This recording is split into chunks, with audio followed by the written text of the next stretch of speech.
Hey everyone, today I'm going to be going through making a F2P timeline and how we're going to achieve what we want to achieve with our F2P accounts. I'm making this mostly for the Dolotion account to figure out how I'm going to get to my goal and what my goal actually is. But this will also apply to anybody, even if you're not using an F2P account, you want to figure out how to how to make a goal and get to it, probably with a low investment account, I'd say. This video is going to be helpful. So first, I want us to think about goal setting. So like, what do we expect to get out of these, our F2P account or your Splinterlands account? So we're going to be using smart targets. It's kind of cheesy, but I think it's actually going to be quite helpful. So one target that you might have is, I want 10 CL packs, Chaos Legion packs in a month. So this is specific. It is measurable because it's just 10 Chaos Legion packs. It's probably attainable because they're probably going to be $40 for 10 packs.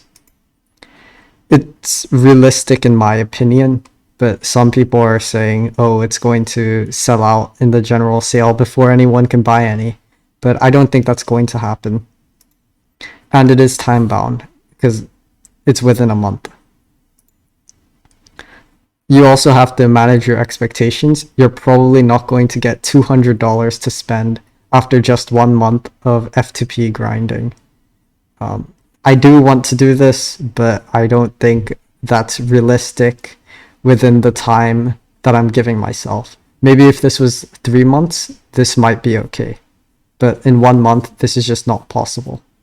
So you might want to revise it. So like, yeah, I do want to still do this, but maybe $30. Make it more realistic for yourself. Don't give yourself targets that you probably won't achieve. And here's another example. This is a very good target to have, but it's not really specific, measurable, or time bound. So you might want to revise this to like wanting to own 1000 power within a month, which is specific because you'll have 1000 power just so that as like kind of a safety, so that you always at least in bronze 2, or you can rent this out, or you could make a new account which doesn't require rentals. It's specific, measurable, yes.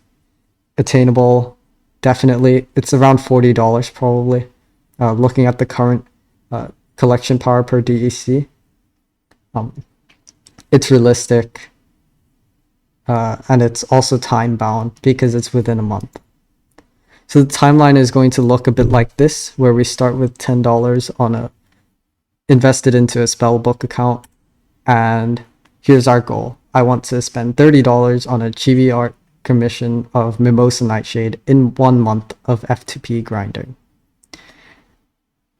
If you guys don't know already, Mimosa Nightshade is the character that I got into Splinterlands based on my Untamed Kickstarter privileges, so that's why I want to do this. And right now, we're just going to have to figure out how we're going to make this middle part happen, which is going from $10 and taking it and turning it into $30.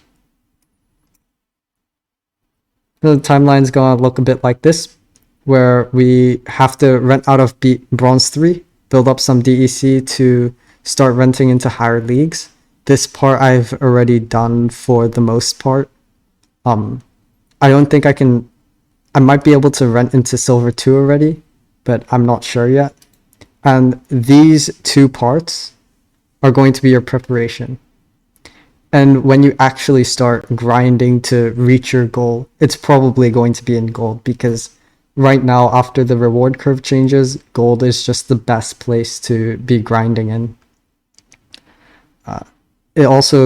So all of your earnings until this point is just preparation for grinding in gold, where you'll begin to be able to build up a collection and start earning.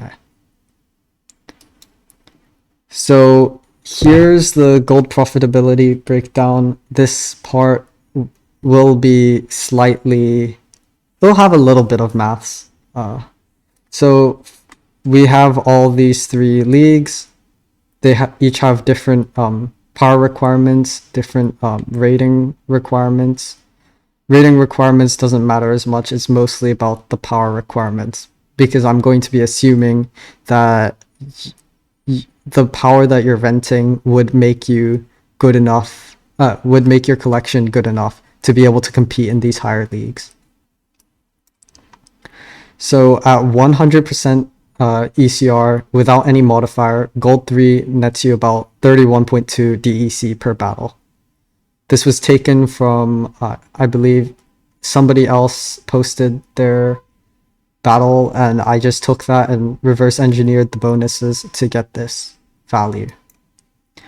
At 1.5 minutes per game, we can expect about 40 games per hour. So this is, all of these calculations are going to be assuming that you can play 40 games per hour. Sometimes that's just not possible with people not submitting teams and making you wait the entire 2 minutes.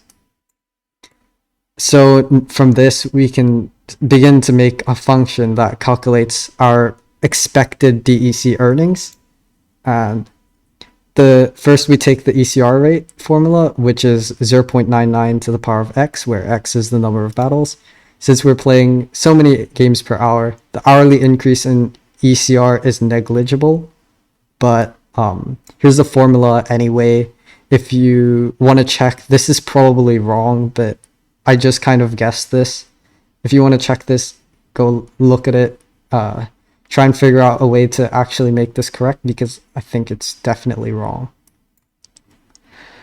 Now we change x to 40x, as I mean, it's kind of over here already, but this is just so that we can have the number of hours rather than the number of battles. And then we also have to multiply the whole formula by 40. So instead of just 31.2, this is because, again, where x is going to become the hours rather than the battles. So here's the final curve. It shows at how many hours you've been playing, how much DEC you're probably going to be earning per hour. And now we can just do an integration. We can just integrate and see how much we earn with a 100% win rate and no bonuses. So we have this value, 2,482, divide by 2 to get 50% win rate, and this is around 1,240 DEC in just 4 hours. So here are some more values with these.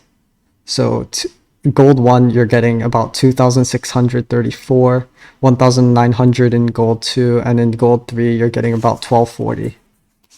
So these rent costs are looking at if you rent it at 400 collection power per DEC.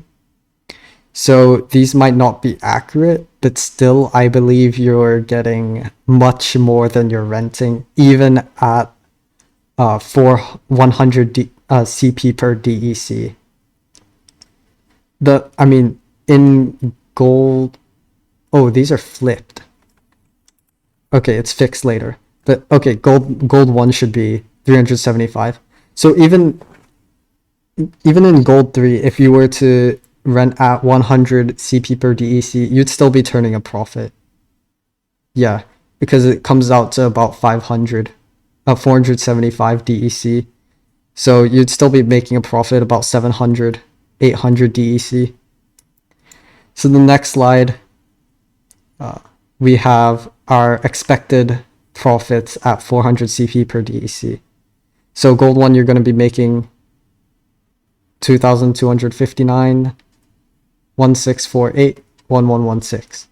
So in 1 day, this is just 1 day of pure grinding without the without letting ECR rest.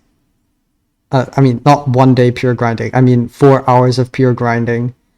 It doesn't consider letting ECR rest for later on. But days till chibi accounts for that. Because your ECR is going to drop by quite a bit, and you're going to have to wait for your ECR to build up. That's why it's not like just 2 days or something like that, or like 1.5 days. These are just estimates that I've made. And so gold 1, $22, gold 2, $16-ish. This is taking DEC at 1 cent each, and $11 per day in gold 3. So gold 3 isn't bad. And considering how much you're going to be earning in gold 3, you could probably reinvest this, and so you only need to get to gold 3, and then you can just wait a few days for your ECR to recharge, and then rent into gold 1 to get $20, and then you'll have your grand total. My grand total will be reached already in just 4 days as soon as I get into gold 3. So yeah, some disclaimers. 400 CP per DEC, I went through that.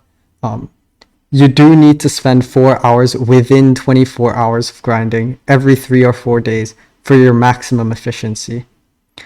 This can also be applied. The formula can also be applied to lower leagues. So if you want to, that should say check, you can do it.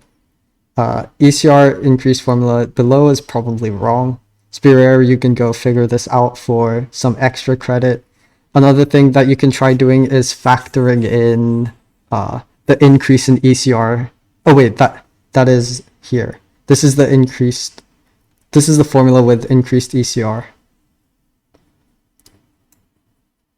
So thank you for watching. If you have any goals, feel free to put them in the comments and come over to our Discord server. Even if it's, I want to make $300 with Splinterlands in 3 months and spend it on, I don't know, gacha. You can just put it there. It'll be interesting to see what everyone else has in mind. A lot of people, I'm guessing, are going to put like probably a collection value of this much, a halfling or two even. So yeah, that's gonna be it. Thanks for watching.